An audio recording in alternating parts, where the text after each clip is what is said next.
Ja, ek groet julle in die wonderlike naam van Jesus en dit is my wonderlike voorreg om weer saam met julle die woord te kan kom bedien hier aan die einde van die jaar, die tweede naweek van die laaste maand en ons is met baie dankbaarheid gevul dat dit was 'n vol jaar en dit was 'n uitdagende jaar, maar die woord van die Here staan vas. Nou 'n paar dingetjies wat ek net onder julle aandag wil bring. Ons is nog steeds besig met lewendige dienste, daar by die saal hier op die perseel waar ons kantore staan en dit is die 20ste van die 12de maand. Die 20ste van die 12de maand het ons nog 'n diens en dis weer eens 9:15, net die een diens die oggend in die saal, maar die 25ste, die Kersdiens is 8:15. Onthou dis 'n uur vroeër en dis heel waarskynlik 'n openligdiens. Hulle moet maar julle eie stoele bring, lekker gemaklik sit en 'n koeldrankie kan jy ook maar saambring en 'n koffietjie is baie welkom hier buite op die gras. En dan ons laaste diens vir die jaar is die 31ste, die oujaarsdiens, ook 8:15. Nie 8:15 nie, 8:15 bo in die saal. Nou met dit alles gesê, kom ons sluit die oë en ons soek die aangesig van die Here op. Onse God en almagtige Vader, U is wonderbaar, U is soewerein, U is lieflik, U is loflik. Here, en so kan ons aangaan met benamings om U naam groot te maak, maar selfs al ons woorde skiet ver te kort om U groot te maak. Daarom kan ons net met soveel gemak sê, Onse Vader wat in die hemel is. Dankie dat ons vandag hier by U kan kom, neerkniel, rustig kan raak voor U aangesig, in U teenwoordigheid, want U is alomteenwoordig, om die woord met mekaar te kan kom deel. Hier waar ons in voorbereiding is tot 'n tyd waar ons simbolies die geboorte van ons Koning Jesus Christus vier, in herinnering roep, wat vir ons so baie dinge in perspektief kom bring, wil ek U vra dat U vir ons ore sal oopmaak, ons harte ontvanklik, dat ons sal luister, hoor en doen wat U vir ons wil sê. Here, want hierdie is nie my woorde nie, hierdie is nie my gedagtes nie. En daarom bid ek ook, Here, dat U my sal help dat die woorde van my mond en die oordeenking van my hart altyd welbehaaglik sal wees voor U aangesig, o Here, my rots en my verlosser. Want U is awesome, U is wonderlik. En ons staan klein voor U vandag. Klein in die sin dat ons sien maar soos Paulus vir ons sê, ons sien soos in 'n spieël, in 'n raaisel, agterste voor en onderste bo en onverstaanbaar, as ons met U te doen kry. En dankie vir U genade, dankie dat ons kan weet, U het soveel meelewing, soveel bemoeienis met ons. U is so lief vir ons. Jesus is die vergestalting daarvan. En dankie Vader dat ons weer eens by U woord kan kom stilstaan, om by mekaar te kan kom leer, en aan mekaar hierdie dinge te kom meedeel, hoe lieflik en loflik U is.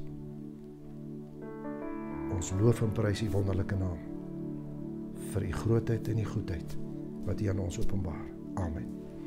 Nou ons gaan saam met die Anjan en die span lekker sing, en kom ons staan en ons loof die Here, of daar waar jy sit, loof die Here met sang en lied, want dit is die enigste manier waar ons almal saam die Here kan aanbid. Kom ons luister en kom ons geniet dit saam.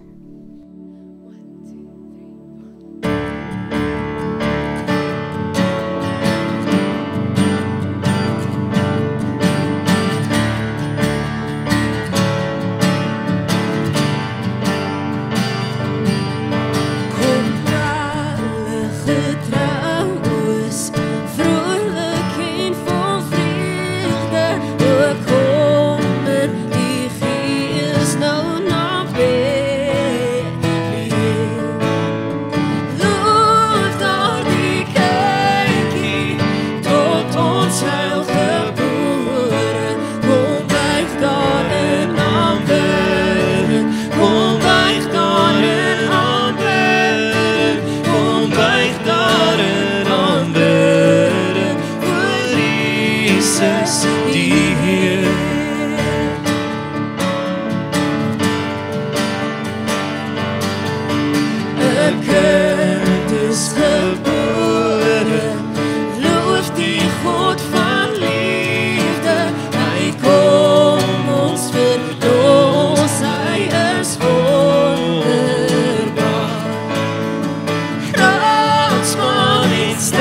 Liefde so groot, Jesus in alles.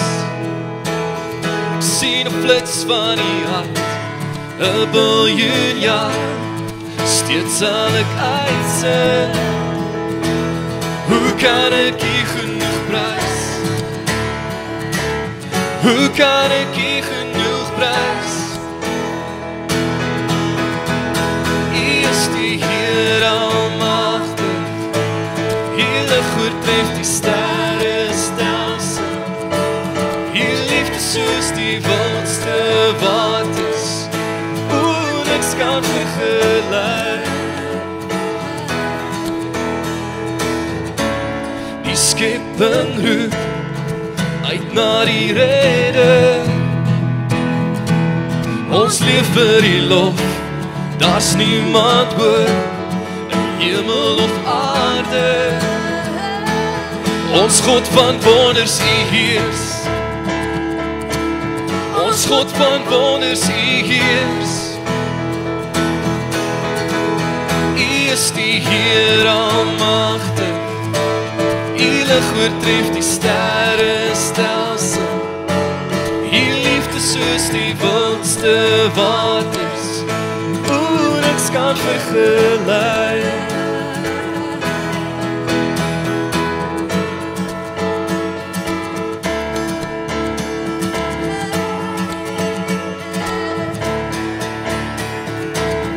Nie vir ons, maar vir U naam, verhef ons alle lof.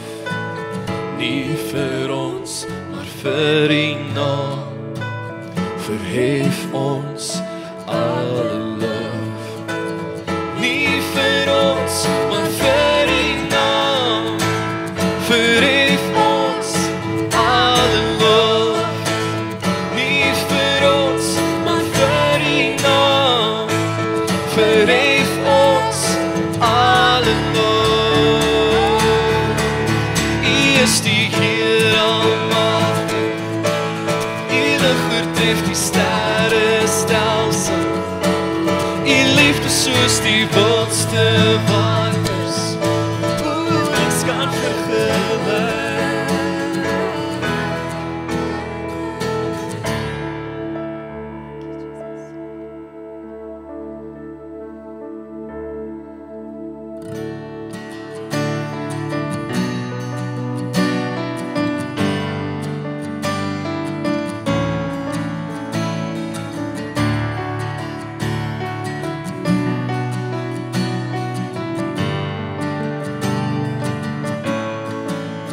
God is liefde, juig ons harte en bedink wat liefde doen, dat Hy ons sy seun gestuur het om ons sonde te versoen.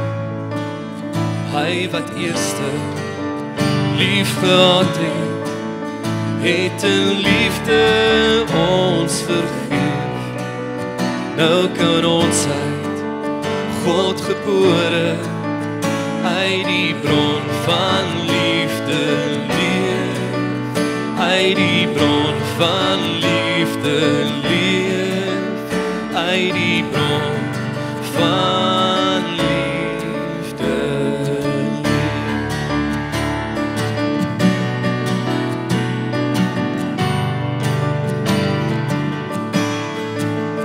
God is liefde, juig ons harte en bedink wat liefde doen, dat Hy ons sy seun gestuur het om ons sonde te versoen. Hy wat eerste lief gehad het in liefde ons vergeef. Nou kan ons uit God gebore, uit die bron van liefde leef. Uit die bron van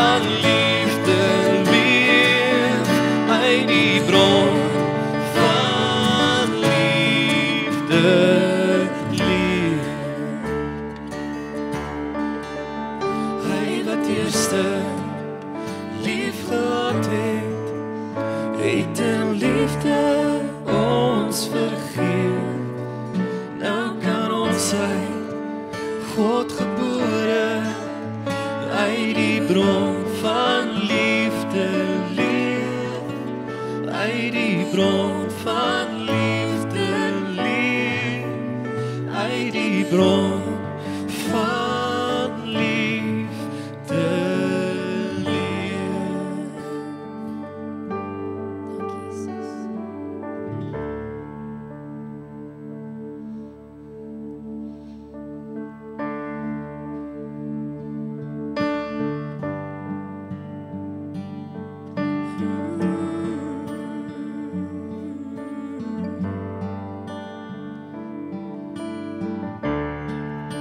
Worthy of every song we could ever sing, worthy of all the praise we could ever pray, worthy of every breath we could ever breathe. We live for you, we live for you.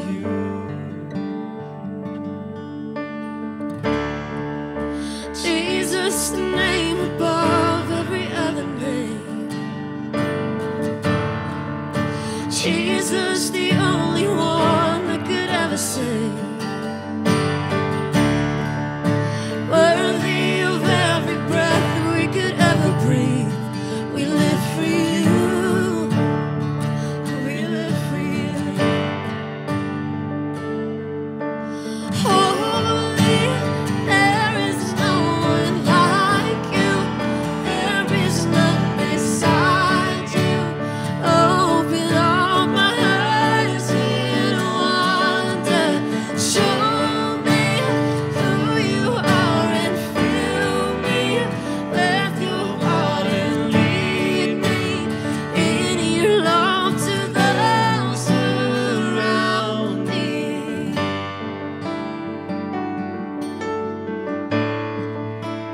Won't you lead me?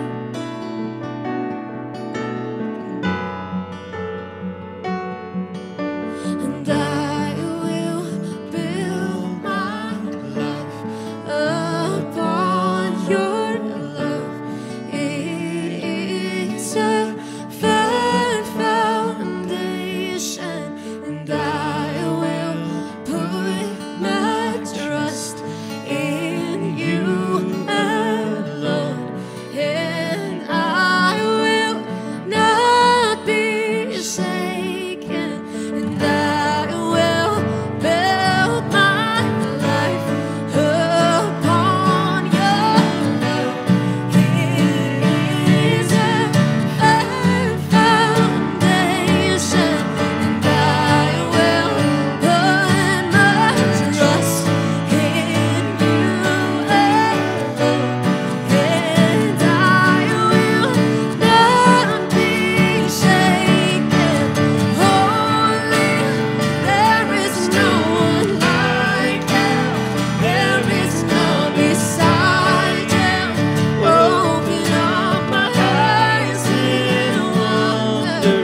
Show me who you are and fill me with your heart and lead me in your love to those around me.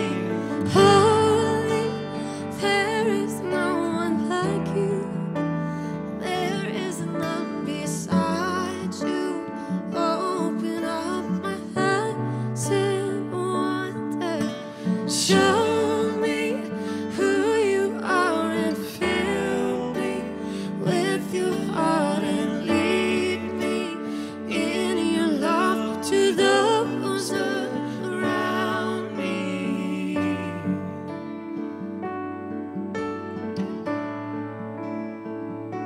Oh, you love you, Jesus.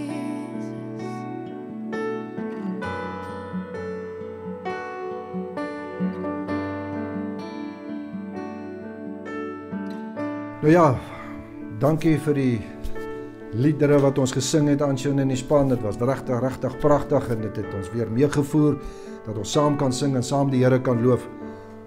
Ja, om terug te keer tot die woordbediening van vandag, waarmee is ons besig? Wel, dis Kerstyd, dis die einde van die jaar, dis 'n opgewonde tyd, dis 'n tyd wat ons na uitsien, want Kerstyd, wat gaan rondom hierdie tyd gebeur? Wat sê dit vir ons?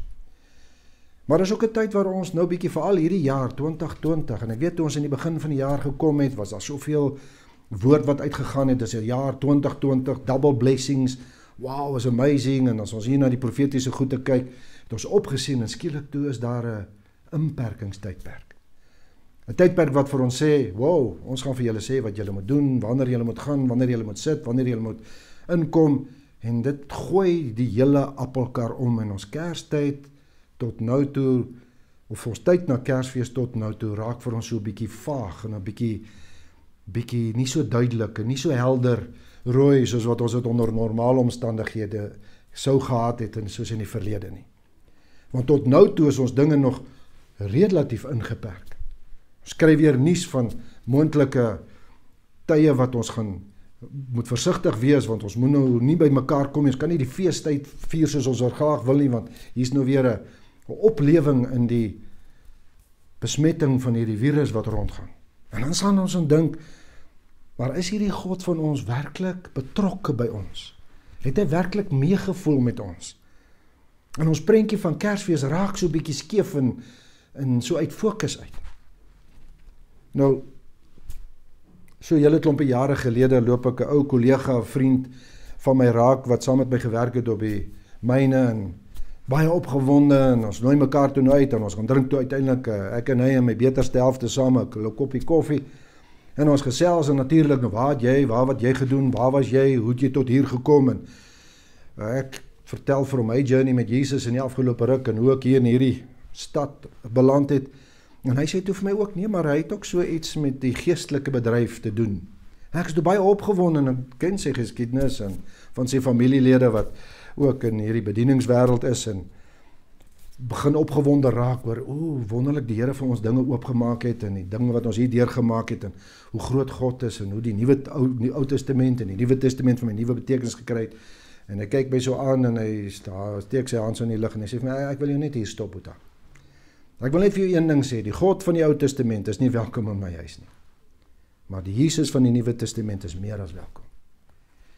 En dit blaai my. Noodloos om te sê, ons het nie weer uitlik koffie saam gedrink nie, want ek kan nie lekker met die goed te assosieer nie. Want hierdie stelling het my geskit tot op my fondasie, en ek het gewonder, hoe kan 'n mens dit ooit dink? Hoe kyk jy na hierdie God van die Ou Testament, en jy distansieer hom van die God van die Nuwe Testament, wat dit ingebring het? Die Nuwe Testament wat vir ons juis in hierdie jaar nuwe betekenis kry, want God het dit laat gebeur. Ek lees in die Ou Testament hierdie groot gebeurtenis van 'n God wat sy karakter en sy hart vir 'n mens oopmaak. En ons weet, dis een van sy persone wat hy gesê het, dis een van die mees sagmoedigste mense op die aarde, Moses. Hy's daar op die berg, en hy's met Moses besig vir 40 dae en 40 nagte, om met hom te deel en met hom te praat, en God maak homself bekend aan Moses, want Moses vra vir hom, asseblief, ek wil u aangesig sien. En weliswaar sê God vir hom, jy kan nie my aangesig sien en bly lewe nie, maar dit is heeltemal 'n ander deling ook daai om dit bekend te maak, maar dit beteken net, hy's te heilig, hy's te wonderbaarlik, in ons menslikheid kan ons nie sy volheid aanskou nie. Tog sê God vir hom, ek sal vir jou 'n stukkie van myself wys. En daar in Genesis 34 vers 6, hoor ons wat sê God vir Moses, wie is hy, as hy by hom verby beweeg. Terwyl hy by Moses verby beweeg, het hy God uitgeroep, ek is die Here, ek is God, wat barmhartig en genadig is, ek het geduld met mense, ek is lojaal, ek bly getrou. Hoor hoe maak God sy hart vir hierdie mens oop?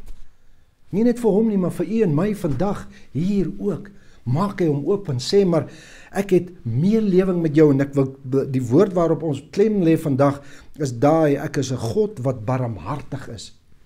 Die Hebreëus vertaal dit, in die Hebreëus staan dit ragum. En om daai woord te vertaal, ek het so 'n bietjie gaan rondkyk en rondkrap, is baie, baie moeilik. En die naaste wat ek aan dit kan kom is die Engels wat sê, full of compassion. Nou daai compassion beteken meelewendheid. Ek voel wat jy voel. Ek beleef wat jy beleef. Ek is een met jou. En as hy so met Moses hier praat, dan sien ons hoe God dit vir ons oopmaak. En Kersfees bring juist daardie gevoel by ons. Dit bring juist daai prentjie by ons, moet dit tuis bring.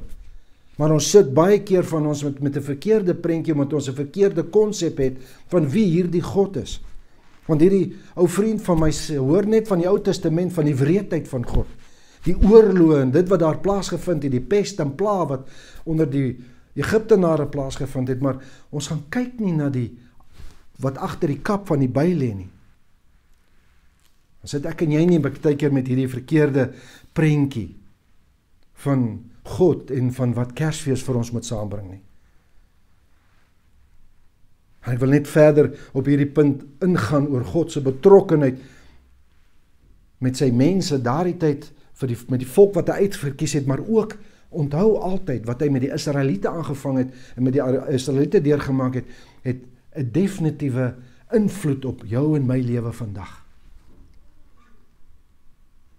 Ek lees van 'n God wat nie skroom om saam met mense te eet nie. Ons lees daar in Eksodus 24 en ek sal nou die verse aanhaal waar hy vir Moses en 72 van die oudste sê, of die regters of die leiers, kom op teen die berg en kom eet saam met my.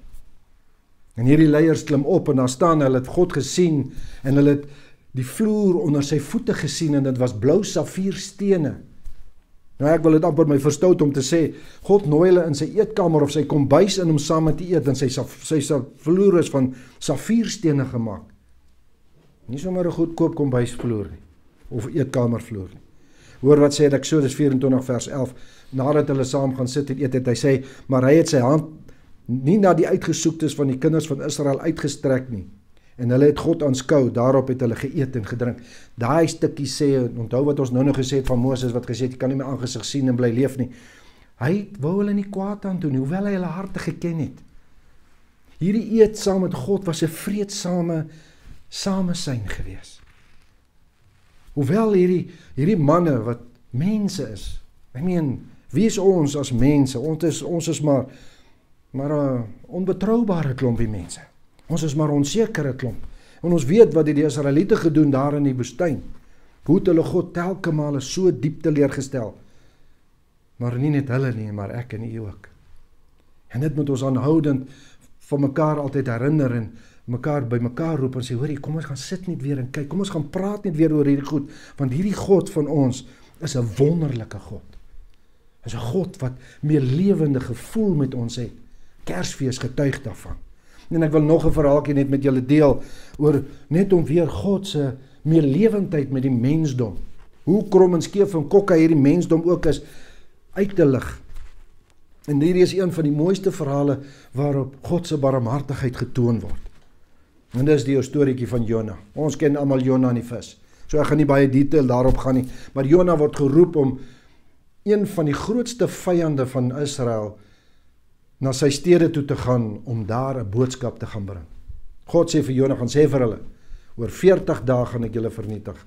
En natuurlik, Jona is nie baie ten gunste hiervan nie, want hy is een van die profete van die 10 stamme ryk, en hy sê, nee, wat daai ouens het ons al te veel moeilikheid gegee, hier gaan ek nie betrokke raak nie. God roep om my ooste toe te gaan, hy klim op 'n skip en hy gaan weste toe, na die plekkie Tarsus. Maar ons weet wat gebeur het, storm, die vis gooi hom uit daar op die strand, en uiteindelik sê Jona, ek sal gaan. En hy gaan na hierdie stad toe, en hierdie stad was baie groot. Daar word beweer, volgens die Bybel staan daar, en dit was 3 dagreise ver, nou om te gaan. Anders sê weer, dit was die omtrek, maar ons weet, dit was baie gewees. Dit was iets soos, ons het so vorige keer gepraat van hoe ver stap 'n mens in een dag. 15 km tot 25 km. Jy kan indink, hierdie stad se deursnee was 45 km. Al was hy omtrek 45 km, vir daai tyd was dit 'n baie groot stad. omtrek, deursnee, maak nie saak nie, dit was 'n groot stad, maar Jona kom en hy stap 'n dag in en hy het net hierdie eenvoudige boodskap. Oor 40 dae is julle in julle kasse. Nee, dit staan nou nie so daar nie. Hy sê net, oor 40 dae gaan Nineve vernietig word deur God. Die koning hoor dit, hy roep onmiddellik. Ek dink amper 'n inperking uit kan ons maar sê, of 'n grendelstaat. Hy sê, almal in sak en as tot die diere. Hulle het berou oor wat hulle doen. Nou wie is hier die Assiriërs? Hulle was afgodedienaars. Hulle het nie God gedien soos die volk van Israel en die volk van Juda dit moet veronderstel het om te doen. Nee, hulle was regtig ongelowige, harde, wrede nasie gewees. Maar hulle kom tot bekering amper en hulle sê, nee, wag, wow, ons moet verander, ons gaan gehoorsaam wees aan hierdie God. En Jona gaan sit natuurlik daai een kant en hy is baie ongelukkig oor hierdie hele scenario, want hy sê ook daar so, ek weet, u gaan genade betoon. En dan sit hy daar in die son en onder 'n besembos, nie 'n ou groot bosboompie en daar nie wat nie baie skade weggee nie, en God laat 'n wonderboom groei waar hy onder die skade kan sit en hy nestel hom so lekker in en hy wag vir die 3de dag om te kyk. Gaan God vernietig en hy sien dit gaan nie gebeur nie. En daai aand, volgende aand laat God 'n wurm die boom opvreet en daar sit hy weer in die son en hy gooi sommer net daar 'n vieslike vloermoer. En hy sê ek het geweet u gaan dit doen. Maar hoor wat sê God vir Jona. Jona 4 vers 10. Verder sê die Here, jy wil die wonderboom spaar waar jy geen arbeid aan bestee het nie en wat jy nie groot gemaak het nie, wat in een nag ontstaan het en in een nag vergaan het. In vers 11, maar ek mag Nineve, die groot stad nie spaar nie, waarin meer as 120.000 mense is, wat die onderskeid tussen hulle regter en hulle linkerkant nie weet nie, en baie vee. Ek dink ons moet met die nodige emosie hierdie deel lees. Ek dink as 'n mens regtig net gaan stil sit, en van God se kant af kyk, en van God se hart af kyk, en dan kry jy 'n ander prentjie van God. En dan sien jy hoe hy met weemoedigheid na Jona kyk en sê, verstaan jy nie? Dis my skepsel hierdie, dis my skepping, en jy wil ek moet dit vernietig, want jy hou nou nie baie van hulle nie. En hoeveel te meer dat ek en jy nie vandag met dieselfde attitude probleem nie, ons houding teenoor ander nie. My man of my vrou is nie altyd so lekker met my nie, my kinders doen dit of dat, of my pa en ma is 'n square of die en dat en die ander, of wat van die bure, of wat van my kollegas, of wat van die ander. Wil ons altyd so graag vir onsself sê, maar ons is nie daai soort mense nie. Maar hoor hoe barmhartigheid vertoon God oor mense wat werklik waar as 'n nasie gesien kan word, wat goddeloos lewe. Hy toon sy barmhartigheid. Hoe lyk God se barmhartigheid? Ons God is nie 'n aansiener van persoon nie. Sy genade en liefde is oop vir elkeen. Ja, daar is strafgerig. God bly steeds 'n God van geregtigheid, ons mag dit nie vergeet nie. En dan kom Kersfees met klokkies en liedjies en Kersgeskenkies en allerlei blinkertjies en dinge wat daar aangaan. Moet ons altyd weet, hierdie boodskap van Kersfees moet altyd in God se perspektief gesien word. Maar ons het mos 'n vrye keuse en dis ons groot probleem. Hierdie vrye keuse wil ons toelaat, wil ons vir onsself verklaar, wil ek doen wat ek wil, ek kan nie dit doen nie. God se barmhartigheid lei ons om te sê, kom op my weë. Ja, ons weet God het op 'n kol berou gehad omdat hy die mens geskaap het. En dit lees ons sommer daar in Genesis 6. En dit klink, ja, maar dis net 5 of 6 hoofstukke in die Bybel. God het gou moeg geword vir die wêreld, maar as ons na die lyn gaan kyk, was dit 1700 jaar waar God geduldig moes gewees het met hierdie mense, totdat hy nie meer kon nie. Hy sê, hy kan nie langer hiermee aangaan nie. En dan tree sy geregtigheid in, en ons weet van die sonvloed, en ons weet van die geskiedenis daarna, sommer knap daarna, 250 jaar daarna, bou hulle hierdie toring van Babel, ver van God af weer eens. En dis die mens se aard. Maar tog kom God weer die mens tegemoet, en hy roep aan Abraham, wat hy sê, uit jou uit wil ek 'n volk bring, wat ek vir jou, deur jou kan werk, en 'n groot nasie kan maak, sodat ek vir die mensdom kan wys, hoe lief ek julle het. En as ons die geskiedenis van Israel lees, verskoning, as ons die geskiedenis van Israel lees, dan lees ons aanhoudend van hoe God pleit met die mense. Hoe hy vir hulle sê, maar ek is lief vir julle. Ek gee vir julle om. Ek wil julle nie vernietig nie, maar as julle nie wil hoor nie, moet julle voel. Hoor hierdie gedeelte, hoe God sy barmhartigheid aan ons toon, in Jesaja 49 vers 15, en ek dink elke moederhart sal geroer word deur hierdie teksvers. Kan 'n vrou haar eie baba vergeet, haar nie ontferm oor die kind wat sy in die wêreld gebring het nie? En dan sê God dit, selfs al sou so iets kon gebeur, ek sal jou nie vergeet nie. Hy praat met die volk, hy praat met u en my vandag. So hoe lyk God se barmhartigheid vir ons? Hy wys vir ons dat hy omgee. As 'n ma haar kleintjie vergeet, dit kan nog gebeur, maar nie dat God diegene vergeet wat hom volg nie, wat hom getrou dien nie. 'n ander gedeelte van Jesaja praat hy van, kom, maak julle self skoon. Hou op met hierdie dinge. Gaan die verdrukker teë. Want ek het jou geroep, jy's myne. Doen wat ek vir jou sê.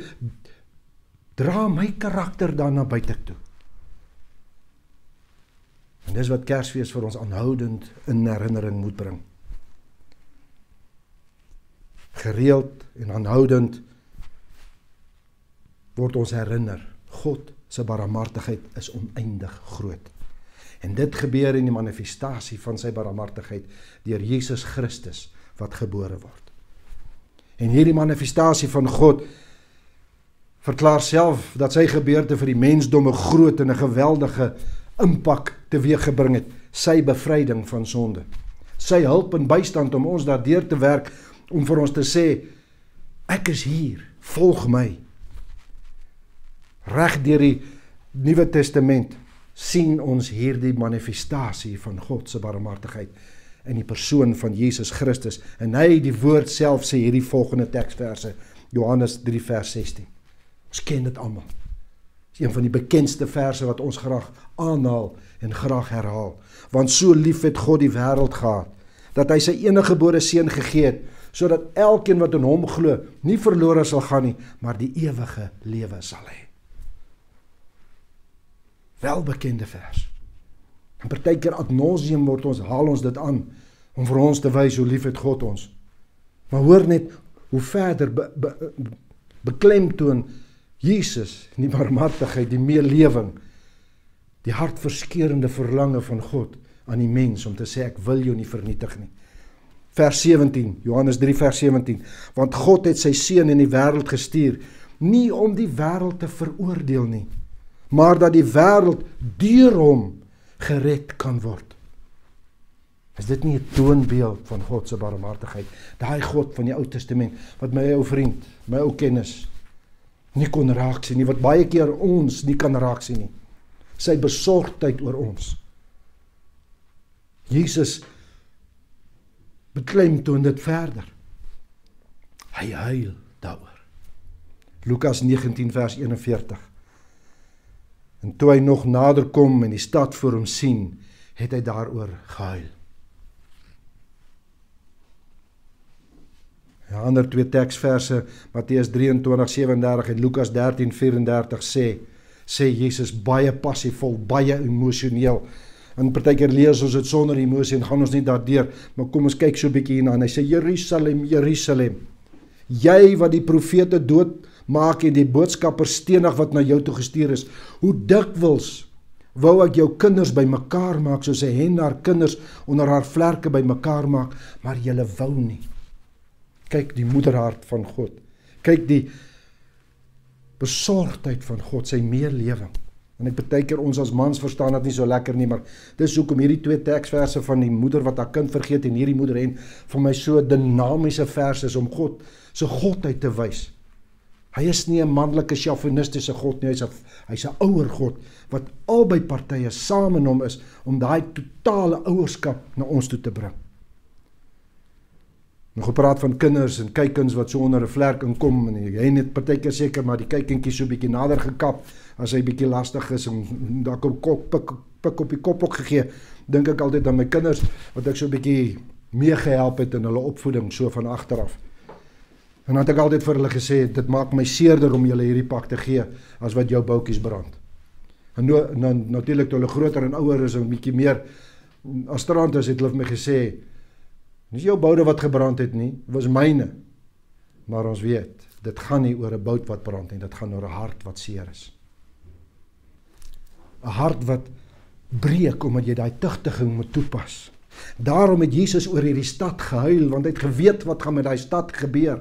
Hy het geweet, sy geboorte bring bevryding en verlossing, maar hy het geweet, die mense luister nie na hom nie, want 'n geskiedenis van oor die 2000 jaar het vooraf gegaan, waar hulle herhaaldelik hulle God, hierdie barmhartige God, hulle rug opgekeer het. 39 konings regeer oor die 12 stammeryk, in die tydperk van die konings tot met ballingskap.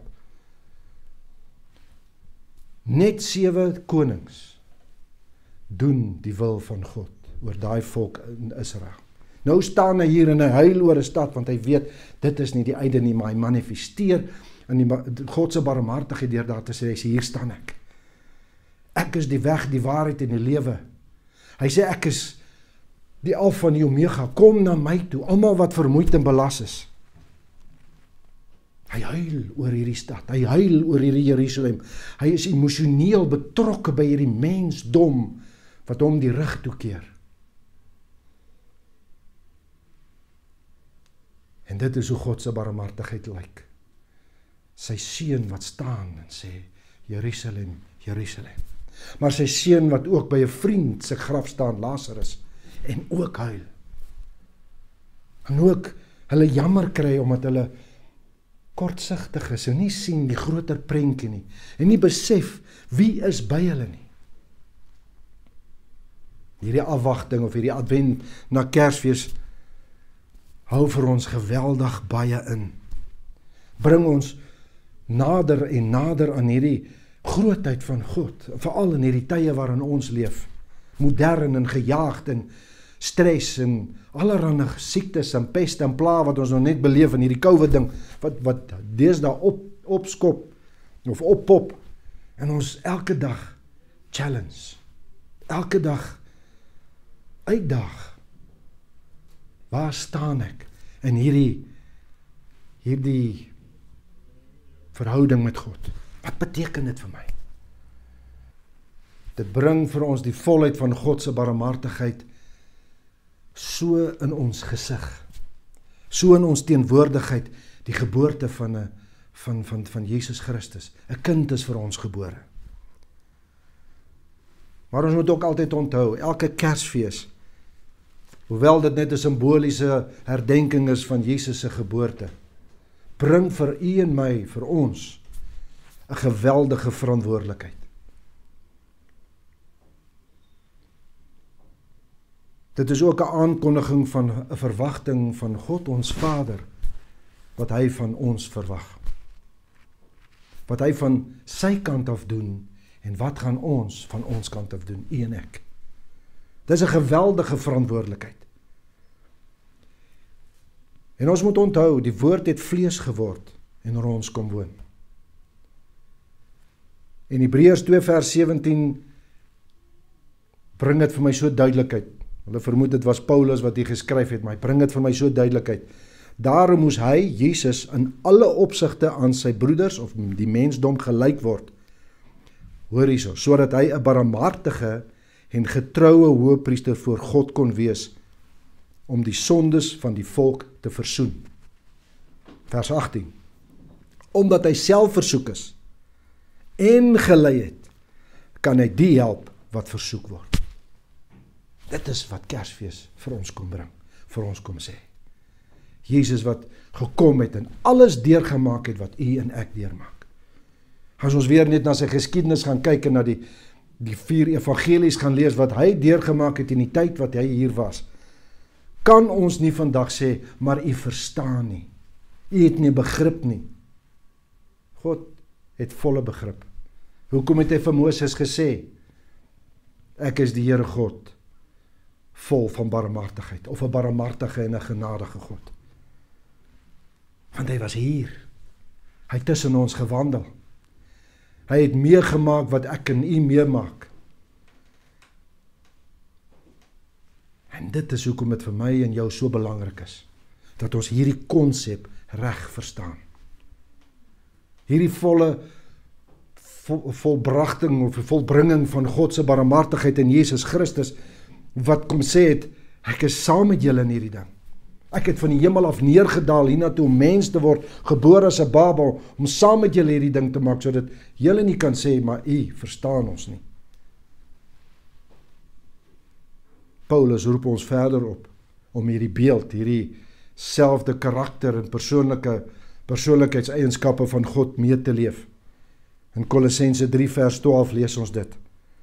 Julle is die uitverkore volk van God, wat hy baie lief het. Nou wie is die julle? Ons. Onthou, dit is na Jesus se dood en opstanding en opvaring na die hemel. Paulus praat van ons. Ons is daai volk. Daarom moet julle meelewend, daar is die barmhartigheid. Ons moet dieselfde barmhartigheidsgedrag toon teenoor ons naastes. Moet julle meelewend, goedgesind, nederig, sagmoedig en verdraagsaam wees, want hy is dit teenoor ons. Ons het nog net daaroor gepraat. Wees geduldig met mekaar en vergewe mekaar as die een iets teen die ander het. Soos die Here julle vergewe het, moet julle mekaar ook vergewe. Bo dit alles moet julle mekaar lief hê. Dit is die band wat julle tot volmaakte eenheid saambind. En die vrede wat Christus gee, moet in julle lewens die deurslag gee. God het julle immers geroep om as lede van een liggaam in vrede met mekaar te lewe. Wees altyd dankbaar. Laasweek het ons gehoor, vrede het 'n naam. Daardie naam is Jesus. En alles wat ons hier gelees het nou in hierdie Kolossense 3 vers 12, is die manifestering van God se barmhartigheid in Jesus Christus. Want hy het elkeen van hierdie karaktereienskappe, elkeen van hierdie attribute, het hy kom meeleef hier op aarde met u en my. En dit is wat Kersfees vir u en my moet beteken. En dit is hoekom dit vir my en jou belangrik is, dat ons in die regte perspektief kyk na dit wat hierdie tyd nou gebeur. Dit bring ons weer in 'n meer helder prentjie van wat Kersfees is. Kan ek en jy nou 'n beter prentjie kry van hoe meer lewend God met jou en my is? Dat die Ou Testamentiese God dieselfde God is wat in die Nuwe Testament onder die naam van Jesus by ons is. En as God die Vader bekend staan, en as God die Heilige Gees is wat vir ons uitgestort is, dis wat Kersfees beteken eintlik. Dis 'n wyeer betekenis as 'n groen boompie met baie blinkers aan en geskenke daaronder.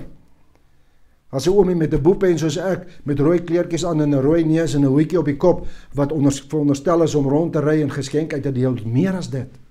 Dit vra van jou en my, wat is jou karaktereienskap?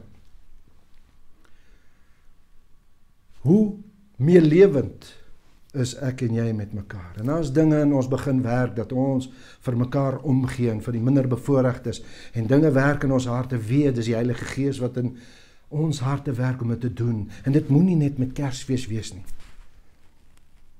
Weet, ons God is liefde. Weet dat hy vir jou en my lief het. Daardie liefde is onuitspreekbare genade, barmhartigheid, goedheid, guns. Hy sê ook, ek is geduldig. Jesus staan met uitgestrekte arms na jou en my vandag. En hy sê, hoe gaan jy hierdie Kersfees binne? Gaan jy na my toe kom, of gaan jy na die wêreld toe? Gaan jy die beginsels van hierdie barmhartige God naleef? Nie net hier en nou nie, maar elke dag van jou lewe? En hoe kry ek dit reg? Hierdie boek, elke dag.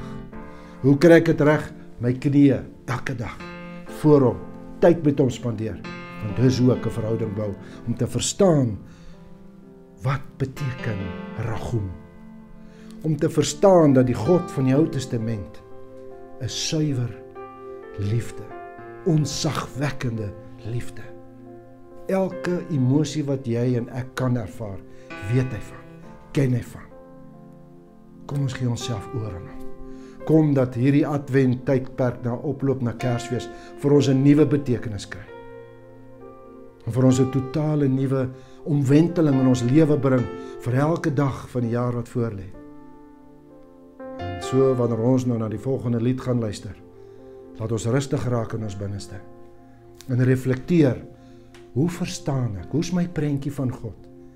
Het ek en u die regte begrip, die regte verstaan, om hierdie twee wêrelde by mekaar te bring en te weet, God is barmhartig.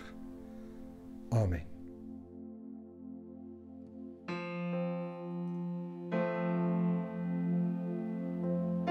The Lord is gracious and compassionate, slow to anger and rich in love. The Lord is gracious and compassionate, slow to anger and rich in love. And the Lord is good to all, and He has compassion on all that He has made.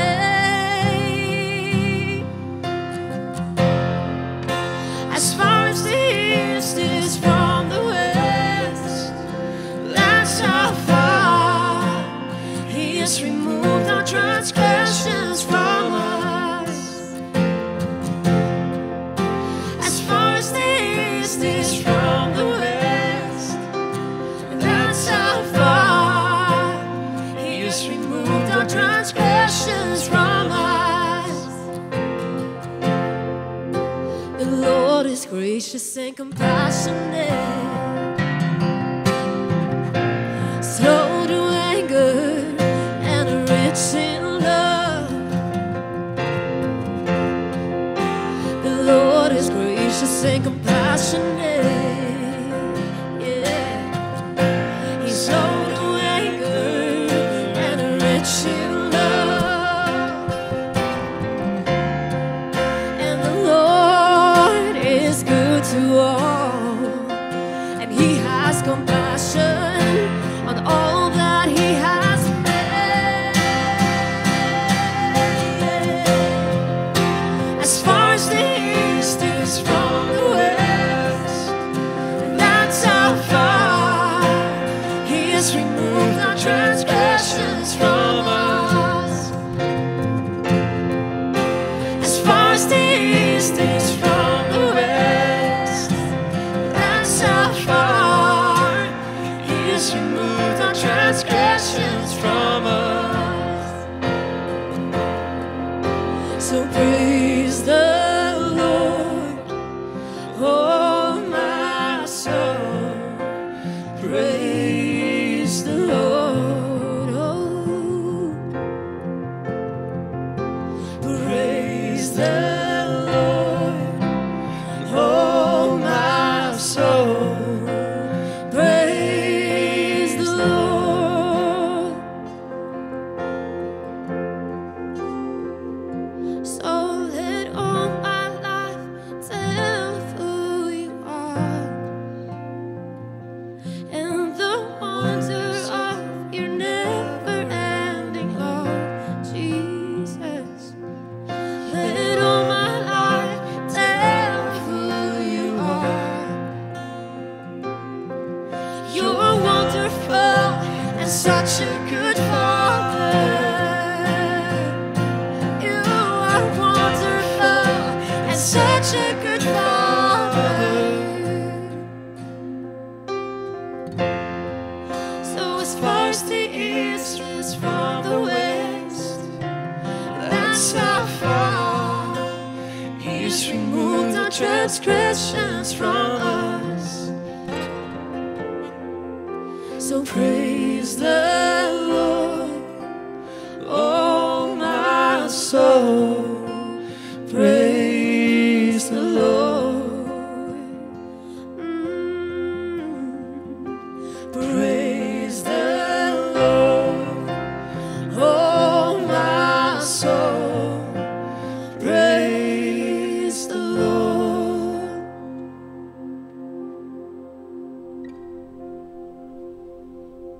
As jy na hierdie lied geluister luister. Kom ons harte raak stil voor die almagtige God. En ons bid saam. Dankie Here Jesus, dat ons weet, U is God.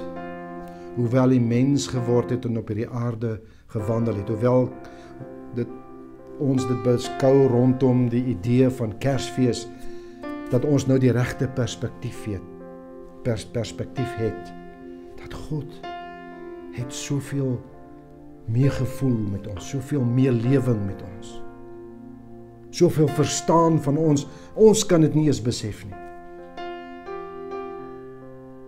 Dankie dat ons weet, Here, dit is nie vir U 'n saak om ons weg te stoot nie, maar nader te trek.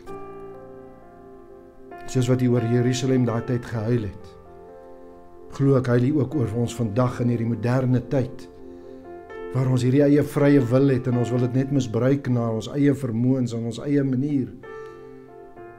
En U sê, maar ek het vir julle alles kom verduidelik en alles kom sê, ek het dit vir julle uitkom spel. Doen dit.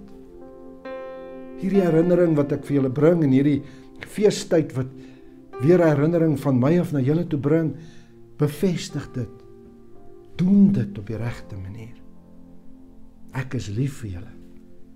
Dankie dat ons dit kan weet, Here, en dankie dat hierdie woord dit vir ons so duidelik stel as ons net onder die leiding van die Heilige Gees dit kan lees. En dit moet lees.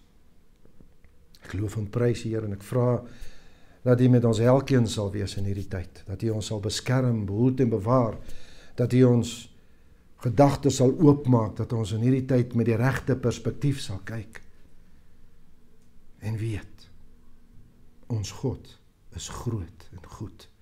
Hy is lieflik en loflik. Amen. Nou ja, baie dankie dat ek dit met julle kon deel, en ons gaan nou oor tot die opname van die julle tieners en offeranders neer. Ons gaan dit nie doen nie.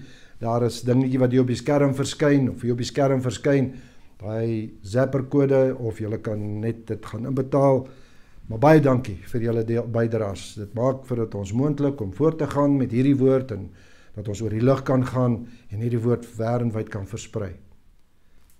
Terwyl ons so sit, kom ons ontvang die seën van die Here. Die Here seën u en die Here behoed u. Hy bewaar u en hy laat sy aangesig oor u skyn en gee u die vrede. Na die vrede wat ons gehoor het is 'n naam. En laat sy barmhartigheid vir elkeen van ons 'n realiteit word. Die Here seën u en behoed u. Amen. Baie dankie dat jy saam met ons ingeskakel het. Ons hoop hierdie diens saam met ons geniet. En as hierdie werklik iets vir jou beteken het, asseblief laat weet ons hoor graag van jou. Ook as jy enige verdere navrae het of gebed benodig, asseblief laat weet ons, stuur vir ons 'n e-pos of skakel ons by die nommer wat nou op die skerm verskyn. Ons wil jou asseblief aanmoedig om positief te bly in hierdie tyd. Hou asseblief aan bid vir ons land en sy mense. Sien jou volgende week. Totsiens.